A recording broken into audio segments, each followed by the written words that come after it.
And my name is Linnell King, and I am super excited to be with you again. Teaching from my basement because of COVID, so that's kind of fun. Behind me, I have lots of guitars, so you know, a lot of teenagers at my house. Just a reminder, I have 8 children, so 7 boys and 1 girl. And my youngest is 12, and my oldest is expecting his first baby, so this is super fun to teach this class, thinking about them. So first of all, tonight we're just going to start off with 3 of those really nice deep breaths, because that we talked about last week, where we breathe in from our belly through our nose, and we're going to just breathe in to the count of 7, hold it for 3, and then let it out for 8. And this is just a really nice grounding experience that we can have that helps to change the way our vagus nerve interprets stress. And since we're working on baby care basics tonight, stress is going to be a part of how we deal with a lot of things. It's just going to be one of those things that's a given. So let's go ahead and do that really nice deep breath through the nose. Hold it for 3 and exhale for 8 at your own pace. 2 more times.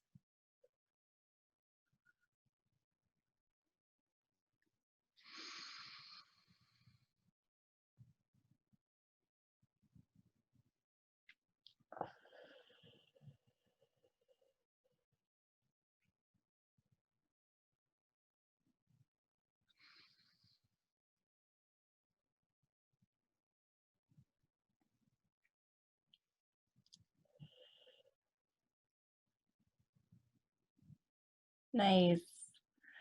Nice.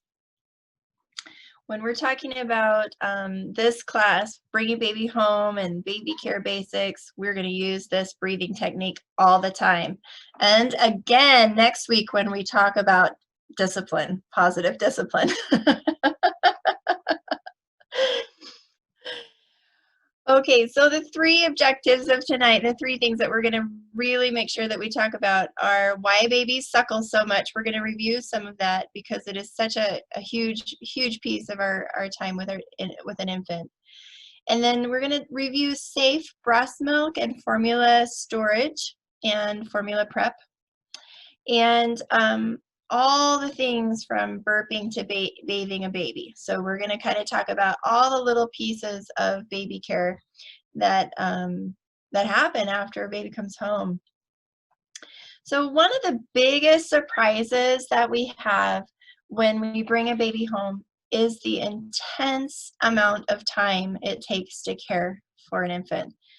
Just the basics like changing their diapers, burping, feeding, bathing, it takes a lot of time. When we discussed breastfeeding 2 weeks ago, we talked about how just feeding a baby takes close to about 6 hours of the day if we have a normal feeding experience, and that would be for a bottle or a breastfed baby. It just takes a lot of time for that piece. And then a couple more hours when we put in bathing and changing and comforting and holding. Gosh, it goes up from 6 hours to like 8 or 9 or 10 hours, where our entire intense devotion is for this little human. And whether the baby, again, is breastfeeding or bottle feeding, the behavior of the baby is the same, because what they know is that they're breastfeeding and that they're setting a mother's milk supply up for success. So even if a mom is choosing to formula feed, the baby is going to still exhibit the same behaviors as it would as if it were breastfeeding, because that's how babies were designed to feed. And so their behavior mimics that, whether or not they're bottle or breastfeeding. So we want to review a little bit about why babies suckle so much. We did talk about this the other day, but I want to review just a few things, just because it's so important to remember. So because babies want to suckle on a bottle or a breast so often, so often. So the first reason is because they want to set up those prolactin full receptor sites. So in the alveolar tissue, they are setting up those prolactin full receptor sites so that the mom's milk can be good now and 3 and 6 months later. The second reason is that they have really tiny tummies. Remember, babies' tummies are just about the size of a marble, a steely marble when they're born, and they grow to about the size of their fist by day 10. And so a baby's tummy starts out really, really tiny, and they need to fill it often. Well, just keep in mind that breast milk is digested completely in about 90 minutes. And so it doesn't take too long for a baby to want to feed again. And, you know, that makes sense to me. I walk through the kitchen and I pick something up to eat, even though it hasn't been 2 hours and 15 minutes. You know, it just makes sense. I'll grab a drink of water and then I'll want a snack like an apple and I'll want something else. You know, it's normal behavior to do some grazing. And so scheduling a baby's feedings by an hour is really unnatural behavior for any of us as humans.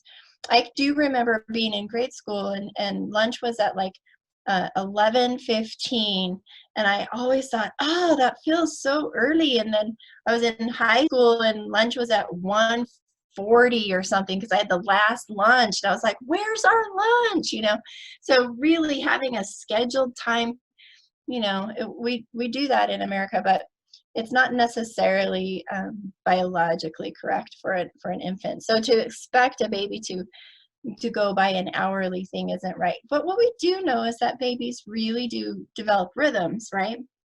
They'll develop a rhythm and they'll start having some patterns with feeding where, oh, you know, they wake up and this baby's not really hungry right away, but it's hungry in a few minutes.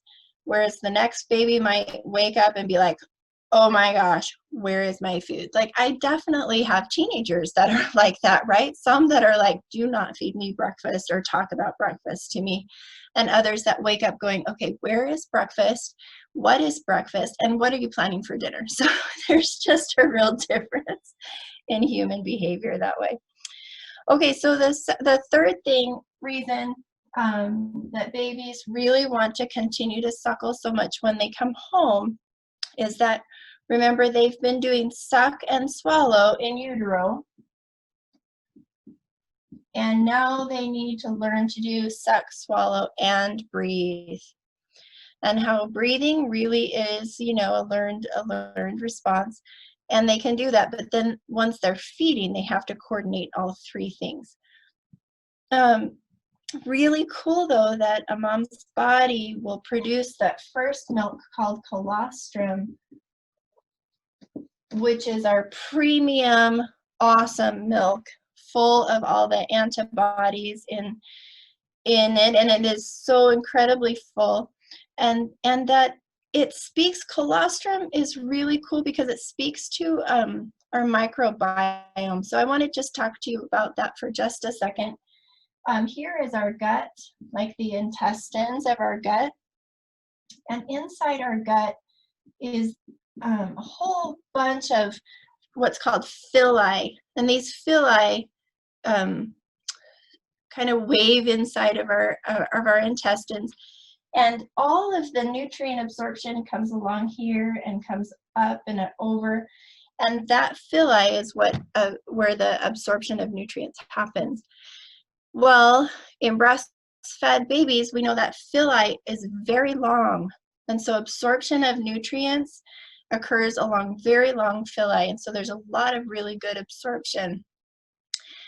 When there is only formula, and it is not a hydrolyzed formula, so hydrolyzed formula is when they have broken the proteins down, which is what we want if we're using a formula, one that's hydrolyzed. But if it's not, then what we find is that these villi get broken. And so it's interesting, if a baby has some breast milk with formula, we see a regrowth. not complete, but some regrowth of that villi. So it's really important for absorption. So this is one of the reasons why we know that formula-fed babies get sick a little bit more often, because there isn't a complete absorption of nutrients with that formula. But the other thing that's pretty cool is that this colostrum, when it comes in the body, if a baby is born vaginally, the baby is born and cultured with the mom's biota, right? All of the right there, and the baby is totally cultured with all of that, and the colostrum will go through and absolutely coat the gut, completely coat it, so there's no gaps in that intestine, and the babies are a whole lot better equipped to have a healthier immune system at that point. And it's interesting, we can even go around the room right now and I could swab each one of you and tell whether or not you were a vaginally born or a cesarean born baby, because that microbiome stays with you for your life. Some people are even having cultures done if they're doing a C-section for the baby. So that's a pretty cool thing that's happening. So we really want to remember that sex, swallow, and breathe is one of the reasons babies suckle so much, because they're doing a lot of practicing of this, and the best milk that they could have is that colostrum. So any mom who's deciding whether or not to use formula, I would just encourage her to consider giving her baby at least this colostrum for the first 3 to 10 days, where that is going to coat that baby's gut so well. It's going to just set them up for so much success. And then the last reason is because babies are born full, and they're full of meconium, that first sticky, dark, tarry poop. And that is a product of the amniotic fluid and what the baby's been eating through the umbilical cord. And the babies are born full of this meconium, and they need to pass it out of their bodies quickly, because the meconium is full of red blood cells. And when that degrades, then the baby is at risk for jaundice. So super cool, this colostrum is a laxative. So how cool is that? Because as soon as the baby gets enough colostrum in their body, they will pass that meconium out. They will no longer be at risk for jaundice. And we have a baby who's set up for going forward with a lot of success. So that's pretty cool. So we want a baby suckling a lot in those first few days and weeks. In fact, we see the best results when babies are suckling 12 or more times in 24 hours. In 24 hours, 12 or more times in 24 hours. And that would be true for a baby who is formula feeding as well, only not quite so many times, because the proteins are a little bit harder to digest, and so a baby will take a little bit longer to digest those things. So that might be closer to 8 to 12 times that a formula-fed baby would want to be fed in those first few days of weeks. But for a breastfed baby, 12 or more times is really normal. And we want babies waking up a lot to feed, to do this suckling. So 12 times in 24 hours, that would be what? If you're doing hours, that's like every 2 hours, you're starting another feeding. But what we really know is that babies do a lot of cluster feeding. So they'll want to come to the breast, or eat out of the bottle, several times at a time, kind of cluster it, and then have a little bit more of a sleep, 2 or 3 hours of sleep. In the first few days and weeks, we don't want babies sleeping more than 3 hours. They really need to be waking up, because brain development speaks to the fact that waking often helps with brain connection and brain development. So we really want babies waking up that much and feeding that much. Okay, babies also suckle so much. Remember last week we talked about 4th trimester and how 4th trimester is a real thing, where babies have been in, and now they're on. They're on their mom, they're on their dad, they're on their primary caregiver and their secondary caregiver, and they really don't want to be set down, and how absolutely normal that is. We don't necessarily speak to that in our society very often, but if you look cross-culturally and through the ages, babies were meant to be worn or stay close to their parents 24/7 for that 4th trimester. So interestingly enough, being skin to skin during that 4th trimester, especially in these first few days and weeks, will help regulate a baby's body temperature, which we would expect, but it also helps to regulate other things like breathing rates and blood sugar. Isn't that interesting? You'd think, how does blood sugar get regulated that way? But it does. The other thing that's pretty cool is that if you have a mom who is has twins, and she's skin to skin with her twins, and and twin A is having trouble with their temperature by about 2.5 degrees, and twin B is having trouble with his temperature like at a degree, each breast will heat up and warm the babies exactly the 2.5 degrees or the 1 degree that those babies need. It's phenomenal. So the bodies have a real symbiotic relationship, and skin to skin is no joke. So important for regulation for babies. So we really, really want to see parents skin to skin with their babies in those first few days and weeks. And then we learn to know the bond, right? Bonding has already happened. So bonding isn't something that needs to be created, in my opinion. Bonding has already happened. The baby has grown to know how to trust you as mom, as you've carried your infant in utero, and then the baby is born.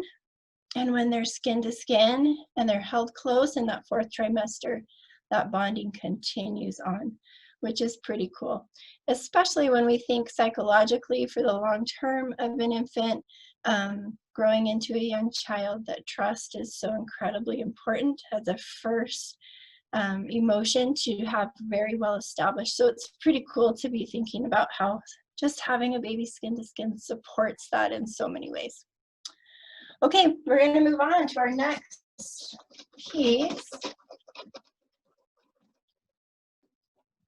which has everything to do with safe breast milk storage and safe formula preparation.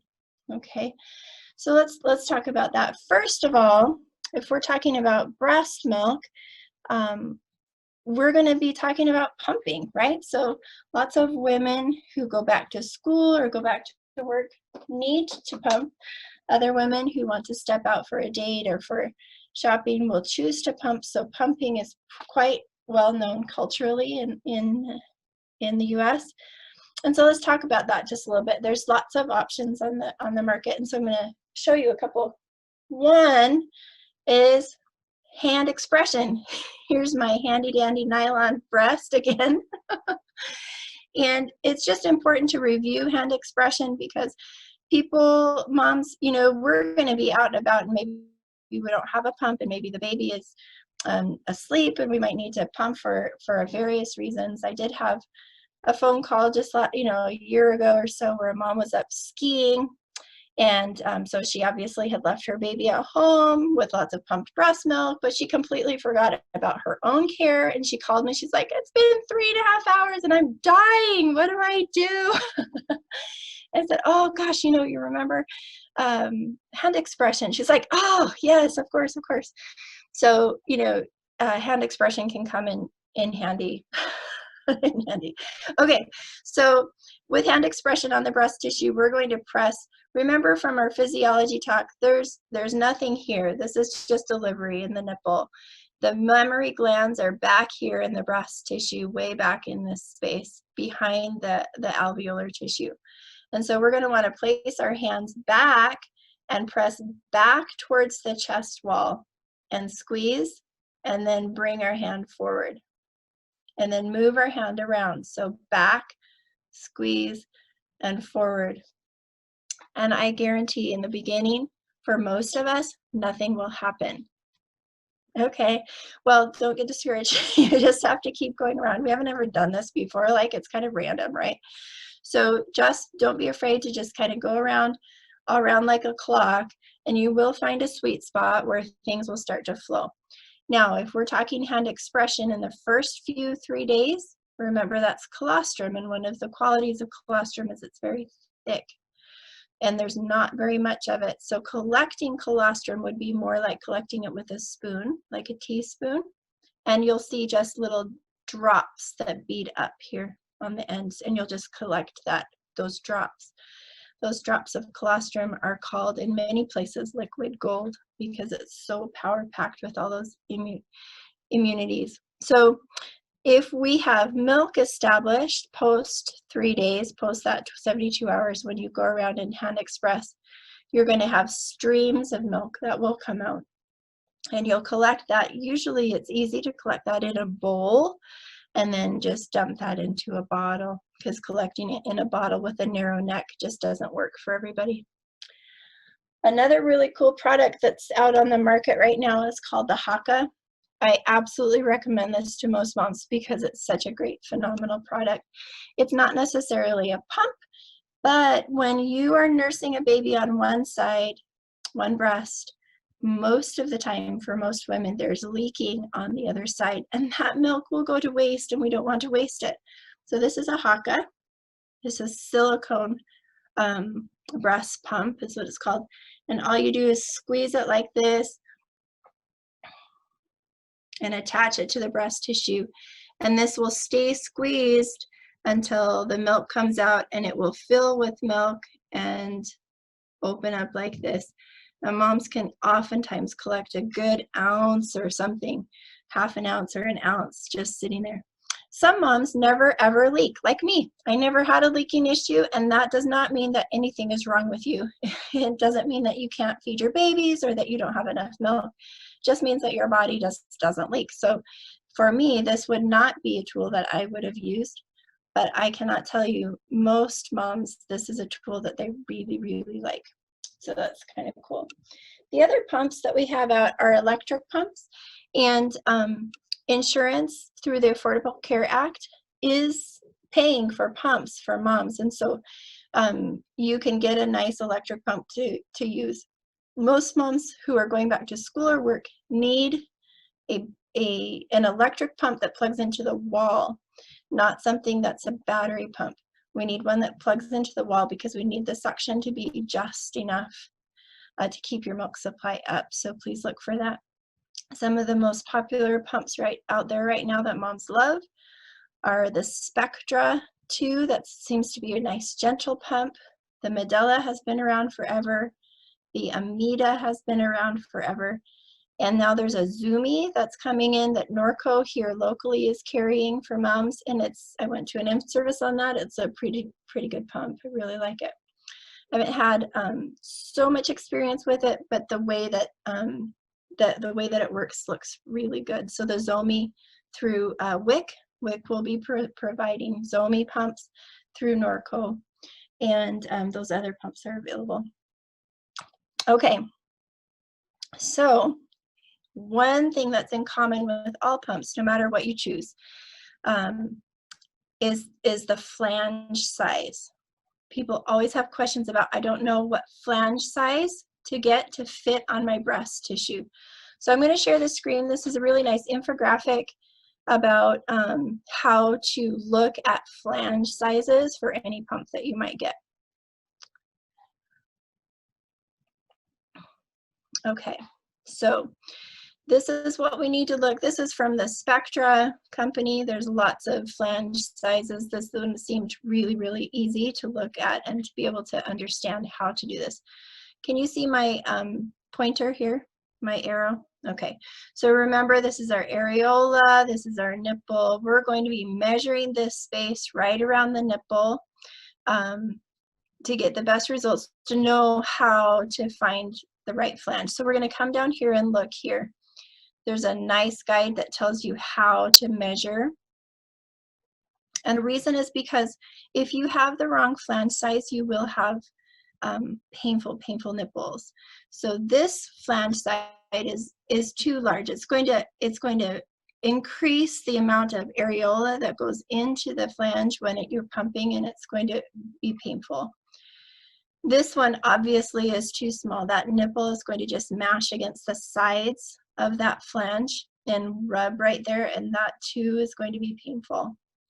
Right here, this is a really nice fit here. We've got a little bit of room on either side, but not too much of that is going to be drawn into the flange. So I just want to go over right here. This is really true. I see it all the time. A breast shield or flange that's too small or too large can cause milk blisters or blebs. Those are little blebs that go to the end of the nipple tissue that are very, very sore. Low milk expression because we're not getting enough of the breast tissue into that pump. It can cause redness of the nipple, obviously, from rubbing, or the nipple turning white. That's when a nipple has been compressed too much. So one that was too small would cause that. You can get this ring around the nipple, which can also kind of make a sore there, or you can get some plugged ducts. So really, really want to go for this great fit on any kind of nipple flange or breast pump flange, excuse me. And they're all very similar. So this is a really great way to think about that. Okay. Alrighty. So I want to talk about how to store breast milk well, just so that we don't get any kind of problems with our storage of our breast milk. When we express breast milk, it's really best to give freshly expressed breast milk, which means that if you express milk, then you would maybe feed it to your baby for the next feeding. Or the next best is to have it in the fridge, which it can be kept in the fridge for about 5 days. So it can be kept on the counter for 5 hours, in the fridge for 5 days, in the freezer for 5 months, and in a deep freeze for a year. It's very, very high in antioxidants and vitamins and fat. We just get more of those good things the fresher the milk is. So if you're going to be using a pump for going to school or to work, you can kind of think, oh, I'm going to have some in the freezer, but I'm also going to be pumping for the next session. So remember that when you put milk in the fridge, it has not been homogenized like the milk we get in the carton, which means that when you put it in the fridge, it's going to separate into layers.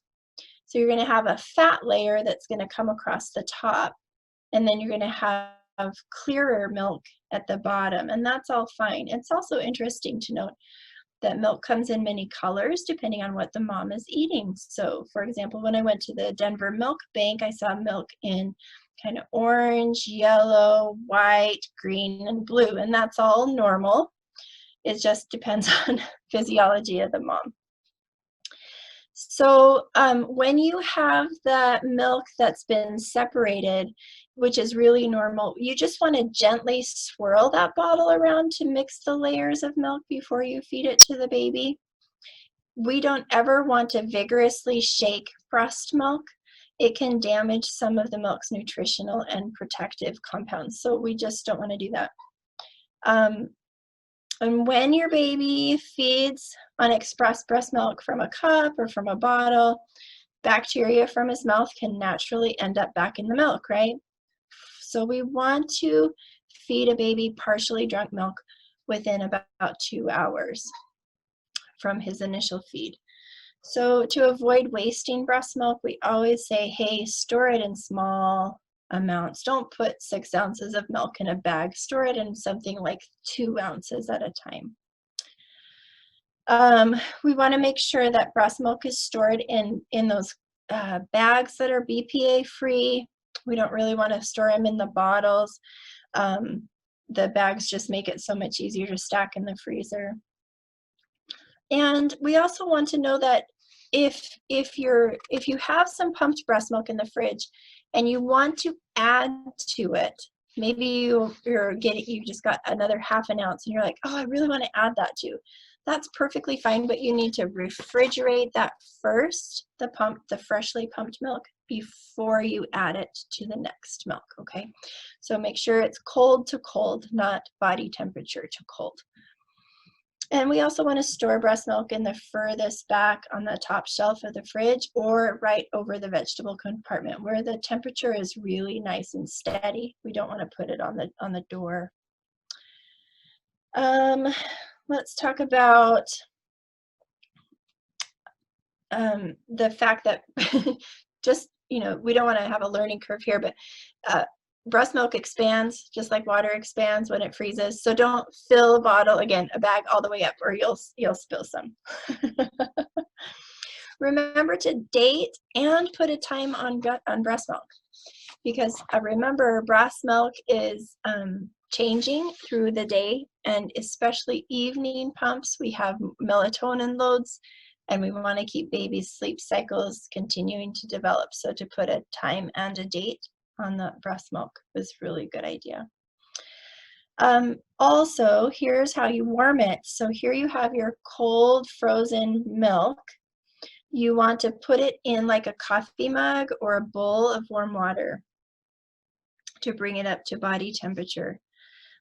We don't want to use a microwave ever because it will kill things that are good that are in breast milk, and we don't want to vigorously shake it. Again, remember we want to swirl it really gently. Okay, so that is all of that about breast milk. There's one other interesting thing with breast milk though. Sometimes your refrigerated or your defrosted breast milk can smell kind of weird. It smells a little soapy. Okay, that's because an enzyme called lipase breaks down fats and releases fatty acids. And it's a process that helps to prevent the growth of harmful bacteria. So it's really normal, but it can kind of bother some moms. If it's been stored correctly, there's absolutely nothing wrong with the milk and the baby can drink it just fine. If the baby refuses to drink that milk because of that funny taste, you can flash boil the milk before you freeze it if that's something that your milk does. Some women's milk produces a lot of lipase as it breaks down, and some women's milk never does. So you'll never really know if that's you until you're confronted with that moment in time. Okay, so let's move on to preparing formula safely because this is a really big deal to me. There's a lot of people who do need to use formula for different reasons. And in our country, we just kind of think that formula is safe and we just prepare it with water that we find at the park from the drinking fountain or whatever. And in the United States, our water is safe, which is pretty cool. But what people don't realize is that powdered milk products of any kind can carry a bacteria in them. And it is one of those things that is carried in powdered formula. And it's called Sakazaki. And it's a pretty scary bacteria for infants. It can really destroy their gut, and we do have deaths from this every year. So I just really want to make sure that people are educated if they're using powdered formulas on how to do that safely. The CDC puts out a fantastic amount of information on how to do this, and so does the WHO, the World Health Organization. If you were to look at safe formula preparation from the World Health Organization, they have a nice 20-page packet of how to do that. So it's pretty good to just be aware that there are things that we should know with formula preparation.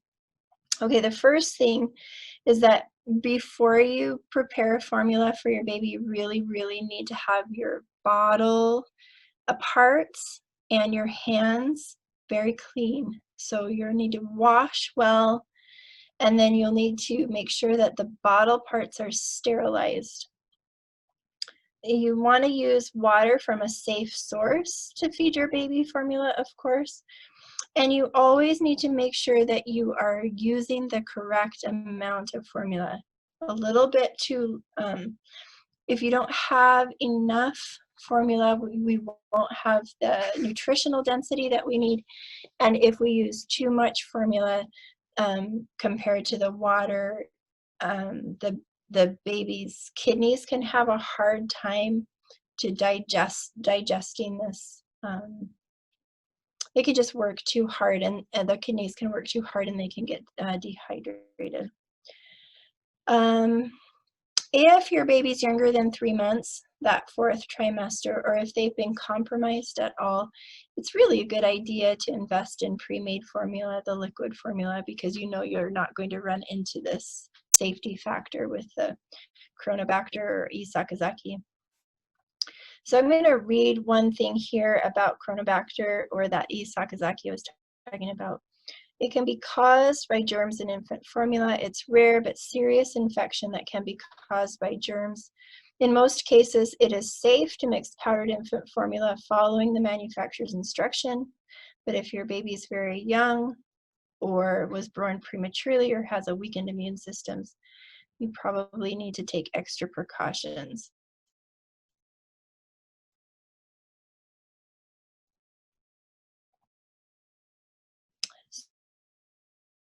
So we want to make sure that we're using prepared formula.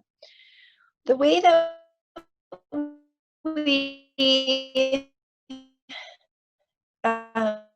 make sure that we don't have formula with this E. sakazaki or Chrono, because water is unsafe, because too powdered forms rid of that bacteria. And then you want to cool the bottles to the temperature that you want to feed your baby with. Remember, you can just put a little bit of milk on the back of your hand to see if it's a good, nice room temperature to feed your baby.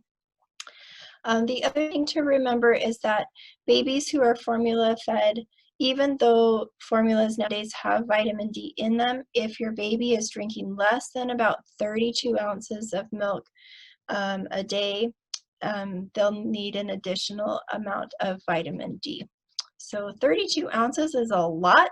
Your baby's not going to drink that much till they're about a month old. And so you're going to probably want to just keep in mind that vitamin D will be something that your pediatrician will also ask you to have while you're having that formula. Okay, so a lot of information on formula, right? It's just important to know that formula is a great option. Sometimes we need to use it, but we have to just be careful with it, just like with anything else that we're doing with our infants. We're just going to be careful. Okay, let's look at what's going to happen when baby comes home with all the other parts that aren't feeding. So this is where I want you to get out a little piece of paper. Okay, grab a piece of paper and a pencil, and this will go pretty quick. You can either make little hashtags, or you can try to write things out. But I'm going to show this fantastic video. It's a mom hack video. I searched and searched and searched for it, and I finally found it. And it lists quite a few different things that you get to think about once you bring your baby home. And we're going to just talk about them a little bit afterwards, and then we'll have questions, okay? So this is about 7 or 8 minutes, this video. Newborns, adorable squished up little things that don't come with an instruction manual. So here are my top newborn tips and hacks that I have learnt along the way. Crying is your baby's way of communicating. If your baby cries, they could be hot or cold, have a wet or dirty nappy, need winding, or most likely be hungry. Newborns feed every 2 to 3 hours, but it could be more if there's a growth spurt, and there are growth spurts at 3 weeks, 6 weeks, 3 months, and 6 months. So when in doubt, just get it out. One breastfeeding hack to remember which side you last fed on is to put a clip on your bra strap, or a bracelet which you swap from wrist to wrist, or even an elastic band. There are loads of fancy apps out there for breastfeeding, but I find that these simple ways are the most effective. If you are breastfeeding, make sure that you eat well and that you keep up your fluids. It can be hard to know if your baby is getting enough, but as long as they're putting on weight from 3 weeks and having about 5 to 6 wet or dirty nappies a day, you're doing great. Newborn babies can only focus on objects that are up to 15 inches away, which is conveniently where your face is to the breast when you're feeding your baby. So talk to them, look at them, and relax. By doing these things, it can even help your milk flow. Winding is as important as feeding. If you don't get the wind up, it can go down to their tummies and need to come out the other way, which can be really painful. To wind your baby, a general pat on the back can work, a circular motion, leaning them forward or straightening their back out. Or one way that I found really effective is getting your partner to do it. Men are a bit heavy-handed, they don't smell all yummy like milk, and they're really good at getting the wind up. If the wind does go down to their tummy and they're in pain, you can help them by pulling their knees up or doing a cycling motion with their legs. Another great thing to do is the sun and moon massage. I will do a link in the description box below so that you can learn it properly. So your baby's first ever poos will be black, thick, sticky meconium poo. And then after a couple of days, it will go from a green and then finally to a bright yellow Dijon mustard poo. Doctors and midwives will recommend that you use cotton wool and water to change your baby's nappies in the first few weeks, but I loved using these pure water wipes. When your baby's umbilical cord is still on, it's important that you keep it outside of the nappy so that it can dry up and fall off. You can either fold the nappy down or do 2 little cuts and fold it down that way. If you have a baby boy, you may have noticed that as soon as you go to change their nappy and the air hits their private parts, they have a wee. So one thing that I did do is either wait for them to have that or wipe a baby wipe across their tummy, and that can also make them go. That way it's not hitting the ceiling or you. With my newborn, I got in the habit of just checking or changing their nappy every time that I fed them. Baby's skin can be sensitive and this will help avoid nappy rash. An easy way to check if your baby's nappy is wet is to just look at the yellow stripe on the outside of the nappy. If it is turned blue, then it is wet. Nappies can leak from time to time, so make sure that you pull out the frilly bit around your baby's leg to make sure that you keep it all in. If your baby does have an explosive poo and it gets onto their vest, don't worry. Baby vests are designed to come down over their shoulders as well as up. There's a really wide neck, so just pull it down and then you don't have to pull the mess over your baby's face. A great hack is to make up a little changing basket that you can take with you around the house wherever you are. So just get a basket, add some nappies, wipes, barrier cream, a change of clothes and a mat, and you're good to go. To help settle your baby, hold their head and bum and rock and sway. This will make them feel secure and like they are back in the womb. And this is something that you would probably do instinctively. Some babies also like to be swaddled to mimic the feeling of being in the womb, so just get a big muslin or a swaddle blanket and wrap them up like a little fajita. A little sleeping hack that I have learned is to layer your baby's bedding like this. Mattress protector sheet, mattress protector sheet, and then pram sheets are great for catching spit up. This will save you loads of time in changing your sheets, especially if there are accidents in the middle of the night. Babies also get colder than you think, so one hack that I did was to download a little chart on Pinterest of what layers my baby should wear in what temperature. You could even print this out and put it on your nursery wall. The best temperature for your baby's bath is 37 and the best temperature for your baby's room is 19. Don't be afraid to ask visitors or guests to wash or use hand sanitizer before holding your baby. One great hack that I did was to make my eldest son, who's nearly 6, the hygiene police, and he took great pleasure in telling our guests that they need to wash their hands if they want to hold the baby. Baby wearing. If you have older children, this is a must. This is such a good way to get stuff done while also keeping your newborn happy. They can hear your heart and they are nice and warm, so you can make dinner and they can have a sleep. A great hack for going out is to make yourself a little clothing bundle that you can throw in your baby bag should there be any accidents when you're out. Just lay out a baby grow and then a vest on top of it and place 2 socks in the middle of it with the openings facing out. Roll up the whole bundle and fold the socks down and you have a full change of clothes ready to go. You could even put this into a Ziploc bag so that you have somewhere to put wet or messy clothes when you're out. Babies can also have quite dry skin. You probably would too if you had been in water for 9 months. So you can use sunflower oil or olive oil on their skin to help moisturize it. Newborns can also have long fingernails, especially if they are born past their due date. It's better to nibble or bite their little nails off rather than cut them because cutting them can make them quite sharp. You can also buy great baby grows that have scratch mitts built in so that they can't get them off. Before you have your baby, it is worth stocking up on a few bits like saline drops, a nose sucker, and baby paracetamol like Calpol. Illnesses can strike in the middle of the night. A fever or a blocked nose can really upset them or affect their feeding, so it's great to have these things in stock. Always go with your instinct. If you think something's wrong with your baby, it probably is, so call your doctor. There is a lot to be said for mother's instinct. There's no doubt about it, having a newborn is exhausting, and babies don't typically smile till they're 6 weeks old, so it can be really tough having a boss that gives you no reward. But just try to remember that this newborn phase is over so fast. So just hold them, kiss them, smell them, take too many photos and enjoy it before they are running around. Thank you so much for watching. Please comment below if you have any other newborn hacks, because my baby is only 3 weeks old and I could do with all the help that I can get. And don't forget to subscribe for more hacks videos, and I will see you soon. Bye. Will you say bye-bye? I think he's having a poo. So let's talk really briefly about some of these things, and then we'll open it up to questions tonight. So the first thing, I don't know how many things you guys counted. Did you guys count a lot? Yeah. I counted almost 30 things. Did you count about that many? Yeah, okay, yeah, cool. Okay, so the first thing was crying, and I think it's really, really important to remember that crying is a language. Crying is a language. And so our job as parents is to learn the language, the crying language.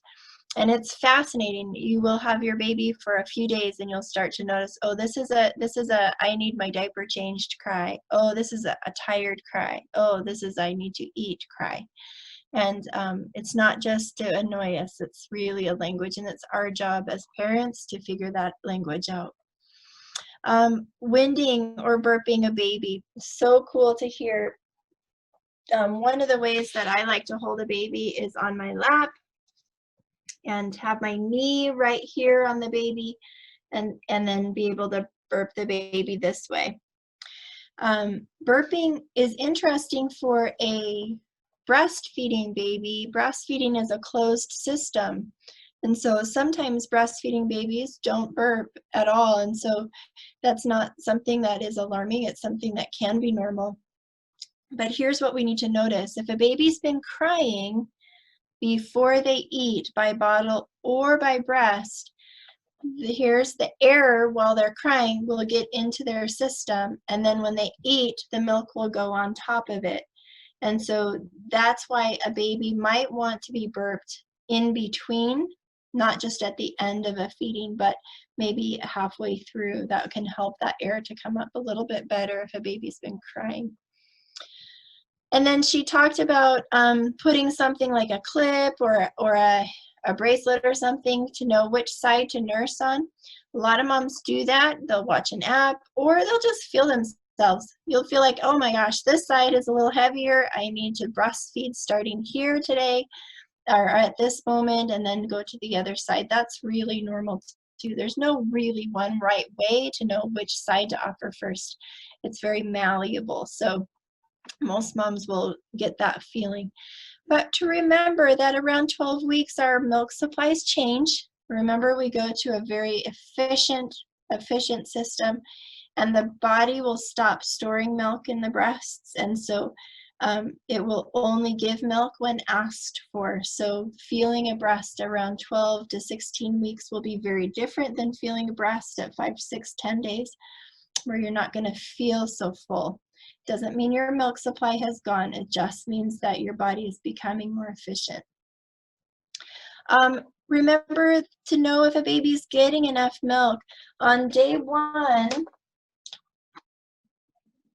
we need 1 poopy diaper and 1 wet diaper. On day 2, we need 2 of each. Day 3, 3 of each. Day 5, we want around 8 to 10 diapers in 24 hours. That's the norm. So 8 to 10 diapers in 24 hours, we will know that baby is getting enough milk. We also know because babies will stop losing weight because they've already passed out all that meconium, and they'll start gaining weight again right around 5, 6 days. Babies really need to be up to birth weight by 10 to 14 days. So they have about 2 weeks to regain the weight that they lose, and that's really normal. Sometimes we're going to go down the list. She also talked about that focus length being between mom and baby, which is about the same length it is from breast to the eyes. So that's pretty cool design that the focus length is that same thing. She did talk about a sun and moon massage if a baby is gassy and needs to pass gas. We also refer to that as the I love you massage. It follows the colon and helps pass the gas out right under the belly button. You can look that up online. So funny about the little frilly bit around the diapers, right? Make sure that's folded out. Oh my gosh, it's so true. It will save you loads and loads of laundry. And if you're using cloth diapers, you're just going to want to make sure that you've tightened them up nice and tight with the little tighteners, and they're fantastic.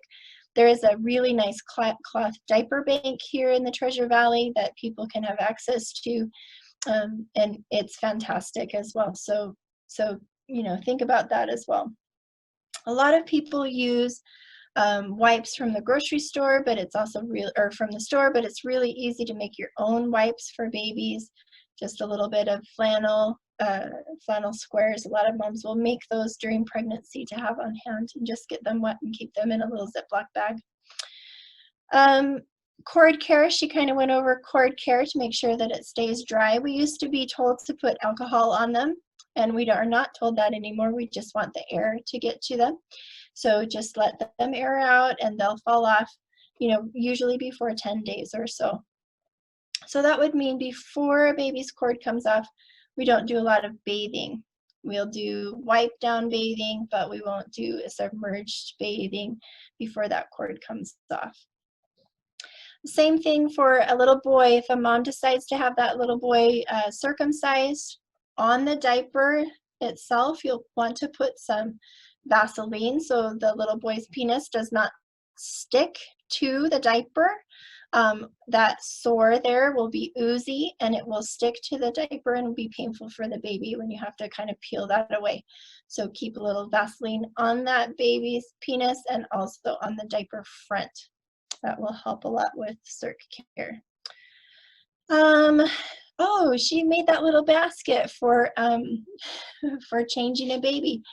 It's really awesome to have a basket like that. I would suggest that you stuff it with a water bottle and some granola bars and some things that you want to eat, because you are always hungry and thirsty when you're sitting and taking care of your baby. So just having a little basket to haul around, plus a book that you're reading, you know, something like that in that basket is helpful too. She talked about settling your baby with your hand on their rear end and a hand on the neck. That's fantastic. I really like to tell people about something I call the dad boob. We might have talked about it earlier. This is when you take an exercise ball or a birth ball and swaddle a baby or put them skin to skin for a dad or another caretaker right here, and they'll do that nice bouncing on that ball, and that up and down bouncing is really soothing. So I call that the dad boob or the caretaker boob when they don't have the boob and you're gone to the store. It can help. Swaddling is very popular. Swaddling is really helpful for a lot of babies, but some babies really don't like swaddling. So you don't need to think that swaddling is something that you have to do. It's something that you can do. It's not something you have to do. Just keep in mind that wearing a baby in a sling, or now there's shirts that you can get that you can slip a baby into that are really nice. Fantastic tools for getting anything else in your life done is to wear a baby during that first trimester especially. So fantastic. We talked about dry skin, and she talked about sunflower or olive oil that can go on baby. Coconut oil is one. Just make sure that you as the parents, if you have any nut allergies, that you stay away from nut rubs for that baby for a period of time, because you may or may not have passed on that allergy for the baby. Long fingernails. She talked about nibbling them off. It is one of the best mom hacks right there. We definitely did that with our babies just in the first little while, because those little tiny clippers are really hard to manage, and sometimes you clip the baby's finger right and it just bleeds a little bit, and it's so sad. It's so sad. So nibbling is a fantastic idea. We can all do that. The other thing to remember with clipping nails that's really easy is when they're asleep in their car seat. You can kind of ninja over and, you know, trim their nails while they're still sleeping in the car seat, because they're going to get up and wake up anyway. So you don't have to feel like, you know, if they wake up, it's a done deal. They're going to wake up anyway when you get them out of the car seat. So it's a great time to do fingernails. The other thing about illnesses, there are a lot of products out there to help with cleaning the nose. There's one that's really popular right now. Instead of a bulb syringe, the little blue bulb syringe, moms and dads are really liking something called the Nose Frita, where you put something in the baby's nose and you use the suction, and there's a long tube, and it pulls that mucus out of the baby's nose pretty nicely. People are really pleased with that.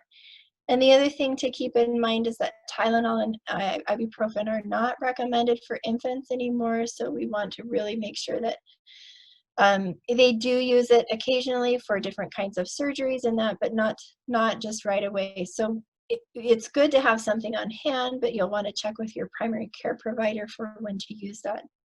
One of the best things to have on hand, though, is a humidifier. Especially here, we have a really dry state, and so having a humidifier helps keeps the mucous membranes nice and soft. And we also know that humidifying the air helps drop the infection load for people, because any kind of bacteria that's floating in the air, when it comes in contact with water, it drops to the floor. So it helps to keep our homes a little bit safer that way too.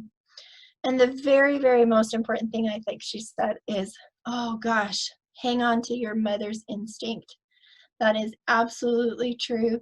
You gave birth to this baby, and this baby knows you, and you know this baby better than any other person on the planet.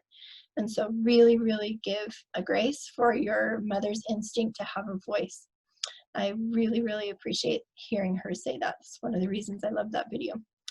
Okay, if I'm done for tonight. This was a fantastic class on all this baby care, all the stuff from making sure we remember why babies want to suckle so much in those first few days and weeks. There's a why to it, and that the investment is well worth it. And then to make sure that if we're pumping or formula feeding, we're doing it well and we're doing it safely. And then all of these things, from burping a baby all the way down to trimming on their little fingernails. So thanks for joining me tonight.